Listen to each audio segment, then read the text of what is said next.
இந்த சேனல்ல என்னோட ஃபர்ஸ்ட் வீடியோ தாங்க இது. அதாவது கொரியன் சீரிஸ், அப்புறம் மூவிஸ், சைனீஸ் சீரிஸ், மூவிஸ் எல்லாம் ரெக்கமெண்ட் பண்ணி பார்க்க போறோம்.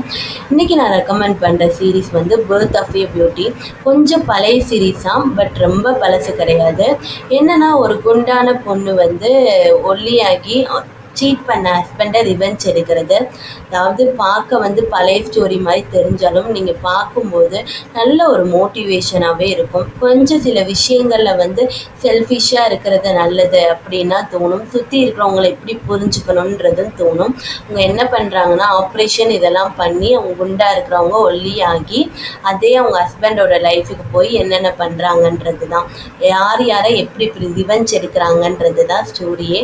நீங்கள் போய் பாருங்கள், ரொம்ப ரியாலிட்டியாகவும் இருக்குங்க. ரொம்ப வந்து ஃபேன்சியாகவும் இருக்காமல் அந்த இந்த சீரீஸ் வந்து ரியாலிட்டியாகவே இருக்கும். செகண்ட் வந்து இப்போ அதை போயிட்டுருக்கிறது தாங்க, வென் லைஃப் கிவ்ஸ் யூ டேஞ்சரின்ஸ். எல்லோரும் கேள்விப்பட்டிருப்பீங்க. இன்ஸ்டாகிராம் இதில்னா வந்து அதிகமாகவே வர ஆரம்பிச்சிருச்சு. எப்போ முடியும்னு வெயிட் பண்ணிகிட்டு இருந்தீங்கன்னா முடிஞ்சிருச்சுங்க.